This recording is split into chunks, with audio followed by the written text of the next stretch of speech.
ยามสายพดจะว่าออกมาเลยที่ผมมียามสายพอดมันกบกบกบกบกบกบกบกบกบเข่ากบเข่าพี่น้องกบเข่ากบพี่น้องนี่เต้นอยู่นี่บ่ได้หลังนั้นมาหลังนี้มันโดยสบายดีเด้อพี่น้องเด้อสบายดีตอนเช้าๆพี่น้องมื้อนี้ก็อยู่เตาถ่านคือเก่าพี่น้องเอ้ยเปิดคลิปแต่เช้าเลยมื้อนี้เพราะว่าใส่รอบไว้พี่น้องว่าสิพยายามรอบพอดีเก็บถ่านแน่เมื่อคืนนี้ก็ได้ก็เลยเก็บถ่านแล้วก็เลยใส่รอบปลาไว้ไปพี่น้องไปเบิ่งนํกันเลยว่ามันสิมีบ่เพราะว่าหลายย้ายห่างเนาะมันสิโดนไปสิออกจากรอบเบิ่นแหละกุ้งก็ได้ว่ามันสิมีบ่ไปเบิ่งนํกันลองเบิ่งใส่สุดปีใหม่แต่พยายามกุ้งพี่น้องนี่ พอดีนอนเผาถ่านคือนี่เก็บถ่านได้หลายสอบนะเป็น10-20สอบกันแหละนะครับย่านมีผู้เผาพี่น้องเสียก็เสียดายได้เพราะว่ามันเป็น10-20สอบพอดีเพิ่นเปิดเพลงก็เลยบ่ได้ถ่ายตอนเช้าๆพี่น้องก็จนตะเวนขึ้นแหละยังมาถ่ายย่านมันตีเล็กสิทธิ์เพิ่นเปิดเพลงทางใกล้ๆนี่แหละดังเพิ่นก็เลยผ่อนตู้ลงน้อยหนึ่งก็เลยมาถ่ายได้ถ้าเพิ่นเปิดดังขึ้นมาอีกก็คือซีเมนได้พากเสียงเอาได้พี่น้องเด้อยังได้ก็พากหับส้มให้ในพี่น้องพอดีเหงื่อเรือตั้งแต่มื้อก่อนพุ่นแหละซื้อห้ำ20,000ก็ได้ใส่2-3เถื่อกุ้มอยู่มันเบิ่งน้ำกันเนาะสิมีบ่เมื่อนี้ใส่ในเตาถ่านเลยพี่น้องใส่น้องทั้งเทิงนี่มื้อก่อนน่ะน้องลุมมื้อก่อนหากระทั่งอื่นพุ่นน้องทั้งอื่นมาใส่ใกล้ๆมื้อนี้เพราะว่าบ่มีเวลาไปไกลเก็บถ่านก็เลยใส่ใกล้ๆนี่พอดีเก็บถ่านแล้วครับขึ้นไปเห็นอยู่ตู้พี่น้องเห็นเหงื่อเหลือแต่เมื่อก่อนผมก็เลยมาใส่เลยซะเพราะว่าบ่เก่งบ่ได้เอารอบเมื่อปะรอบไว้อยู่พี่ไปเบิ่งน้ำกันมีบ่เด้ใส่ในนี่แหละข้างหน้าเขาติงยุ่งยกอยู่หอยกุ้งบ่ติงยุ่งไปเอาขึ้นมาเบิ่งก่อนมันมีบ่ใส่หอบเด็ก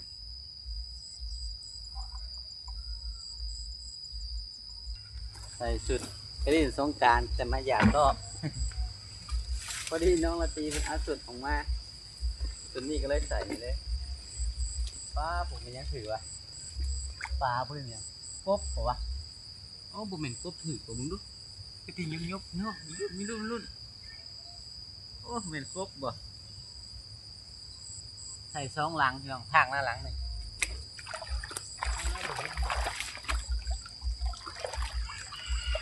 อันหนึ่งยามสายพดจะว่าออกมาเลยที่ผมมียามสายพอดมัน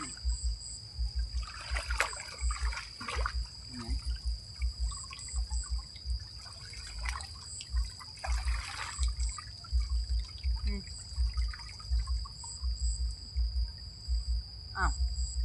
คือว่าออกกินในรอบกินออก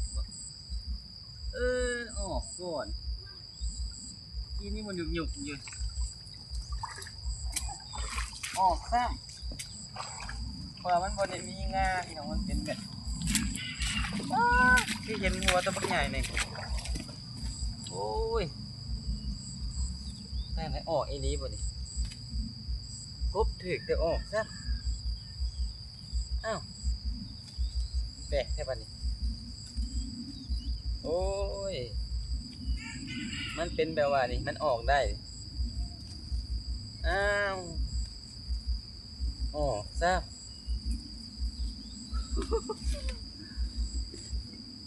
เข้าแล้วก็ออกโอ้ยลุกกบถึกแล้วก็ปล่อยไปเอาซะเพราะว่านี่มันเป็นหูป่งๆอันนี้มันก็ออกได้ที่เก่าแหละหรือว่ามันลุบ่ บ่ได้เบิ่งครับเบิ่งก่อนยังมันรู้ยังมีหอยรู้ครับก่อนเบิ่งก่อนปกติเวลาสิออกได้นะถ้าบ่รู้ยังมันรู้อยู่อ๋อได้หลายเตะได้ครับนั่นยามสวายยังมีอยู่แต่ว่ายังมันรู้ที่ผมเห็นบางลูกว่าออกก็ได้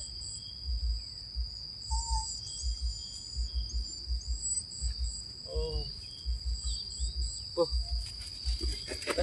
สันออกคักสันออกคักแต่มันเนี่ยมากัดรอบออกกลับออกคือเก่าถึงแล้วก็ได้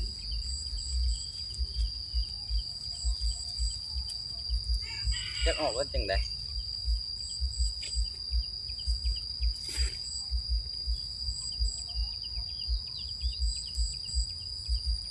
มีหูบ่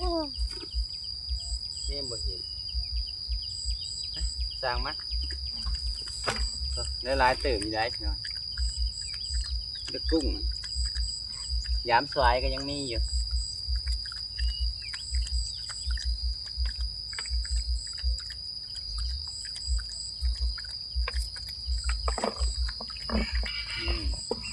เอาไปตื่มกัน2หลังเอายามสวายพูดมีอยู่กับ10หลายมันได้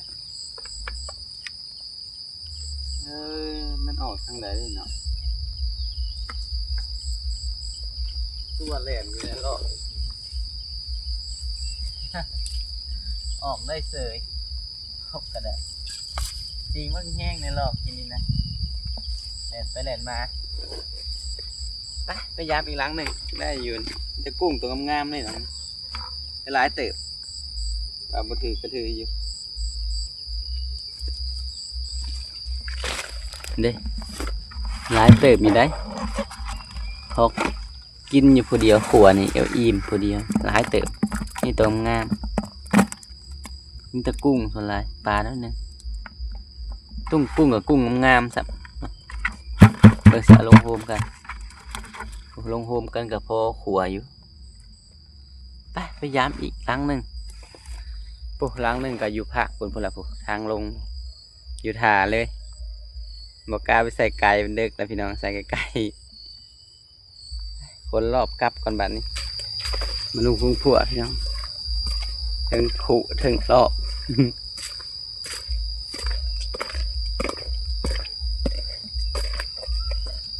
ว่ายันเพลงมือเขากล้องยันมีแต่เสียงแมงอีแล้วเขาน้องสนันเนี่ยแมงอีป่าตัวนี้หน่อยสายมาละห้องรถไปหลุดมือแล้วเบิ่งลังไม้อีกคนไปไหว้ก่อนวันนี้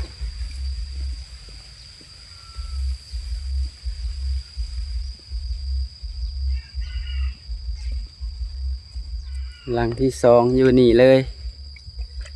ไก่ในบนลงตังน้ำมาหดทานนี่แหละ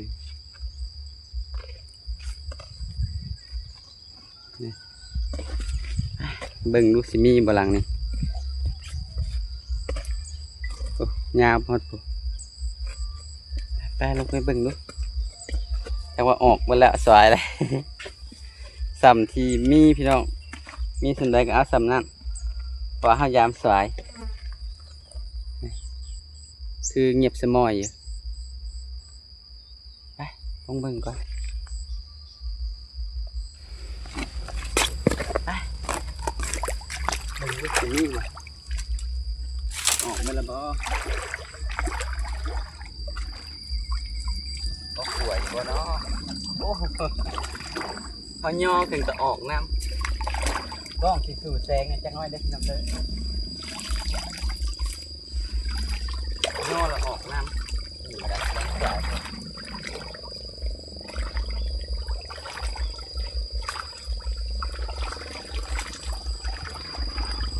ไม่สมอยแน่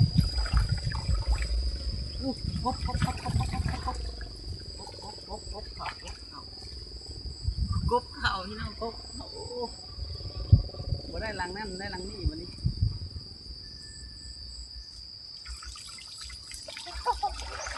บ่ได้ลังนั่นบ่ได้ลังนี่กบกันได้นี่ตัวใหญ่เติบกบเข้ากบคือไปเบิ่งพี่น้องคือไปเบิ่งอยู่เทิง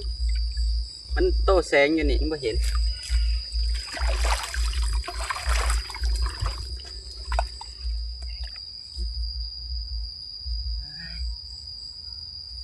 เบิ่งนี่พี่น้อง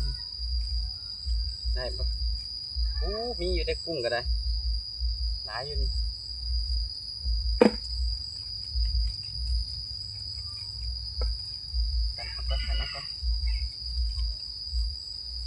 กบพี่น้องนี่เต้นอยู่นี่บ่ได้ลังนั้นมาเอาลังนี้ก่อนลังนั้นลูกลังนี้รอบก็ขาดไปเลยกงมีรอบก็ได้หูขาดได้หลายเติบล่างก่อนเพื่อนแทน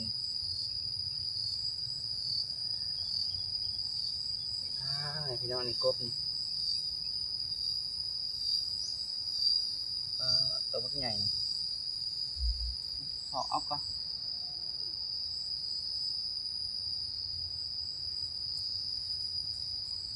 ดินถือ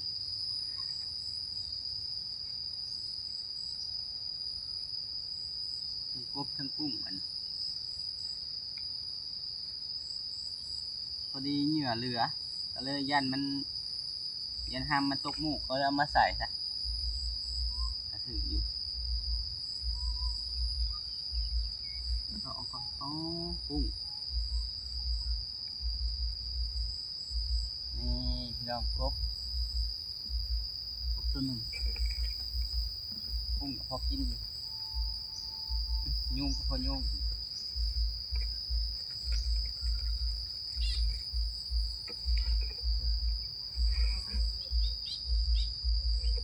ง่ายเตะ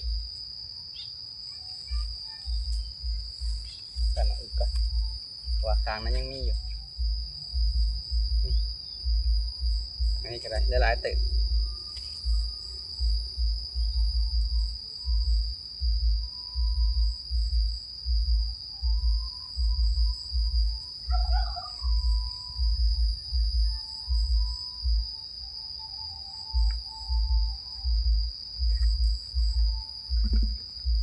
กบน้ำกุ้งน้ำผมกุ้งนี่ตัวงามเลยเห็นอยู่ได้อยู่สวยน้อยหนึ่งกุ้งก็ได้ก็ขัวอยู่แต่สิลงไปตักน้ำใส่ก่อนใส่น้ำมาจากน้อยนี่ยังถอเพราะมันมีขี้ดินเห็นรอบถือขี้ดินกี้นี่ใส่ใกล้ๆนี่กับพ่อได้กินอยู่พี่น้องดีกว่าบุใส่ปลาไว้กับทำตกมุกถิ่มที่สุดเลยมาใส่ซะ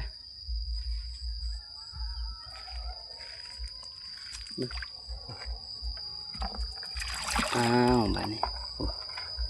ทั้งกบทั้งกุ้งหลายเติบอยู่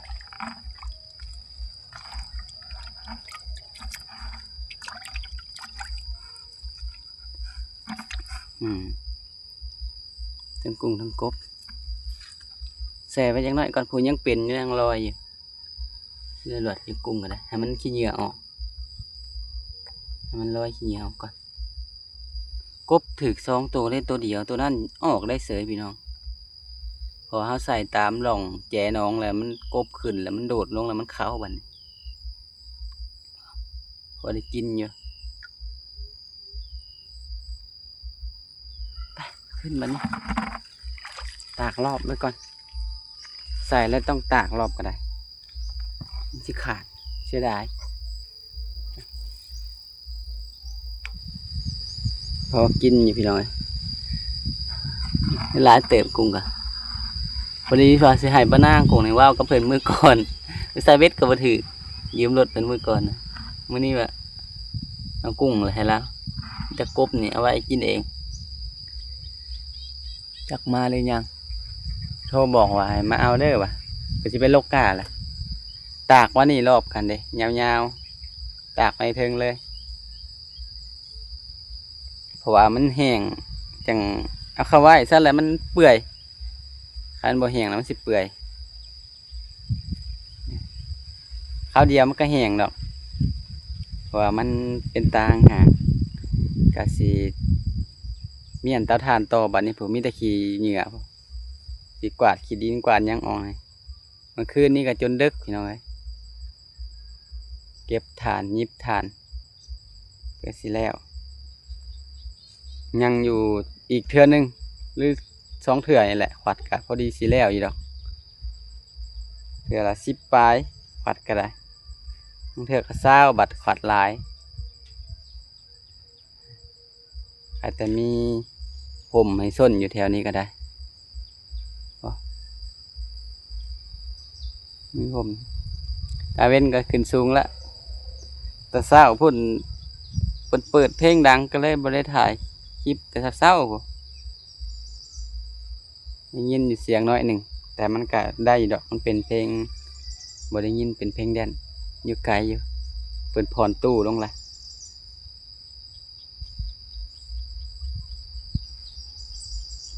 ปนางมาแล้วไปหากระถางมาเพื่อไปหากระถางมาใส่เพราะว่ากระถางนี้ว่าเก่งเอาไว้ใส่ถ่านบัดควัดถ่านแนวบ่มีแนวเก็บใส่สี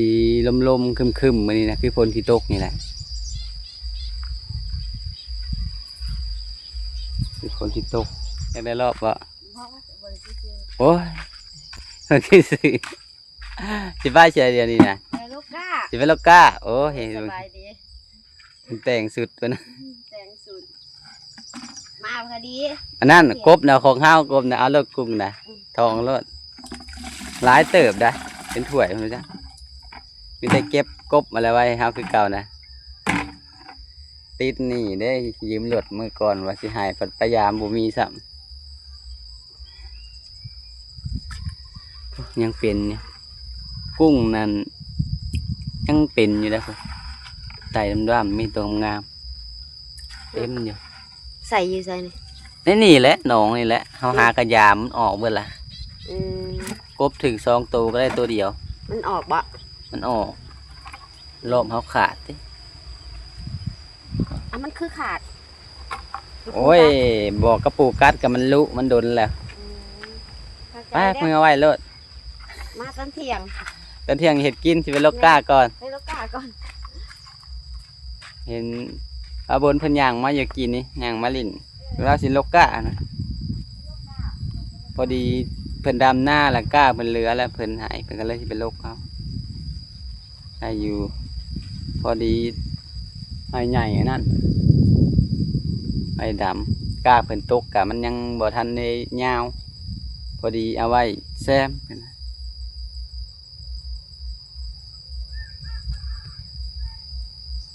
มือก่อนๆไปเบิ่งเพิ่นขวัดทานเพิ่นยืมรถเพิ่นเมื่อเฮือนเมื่อเอาโทรศัพท์ว่าสิหาไฮเดอร์วะพยายามยังก็บ่ถึงนะ เพิ่นว่ากินจ้ำเจียวคือเก่านะหายังมันก็บ่ถึกกันมือมันบ่ถึกพี่น้อยมือมันถึกนี่หายังก็คือว่าพอได้อยู่มือได้ก็ได้มือบ่มานก็บ่มานได้บางมือมันก็บ่ได้ตลอดหายังก็ได้ปั่นกันกินพี่น้องพอดีมือก่อนๆหันกับพากันกินอยู่มกกินกินเนี่ยกินหลายแหละก็เลยปั่นกันกินนะเริ่มลมมาแล้วว่าสิขวัดทันสิกล้าขวัดอยู่บ่ยันฝนตกน้องมื้อนี้นะทั้งลมทั้งอยากคืมน้อยๆหนึ่งสีลมสีลมพี่น้องเอ้ยลมแห้งแถวบ้านลมมุกอุกมา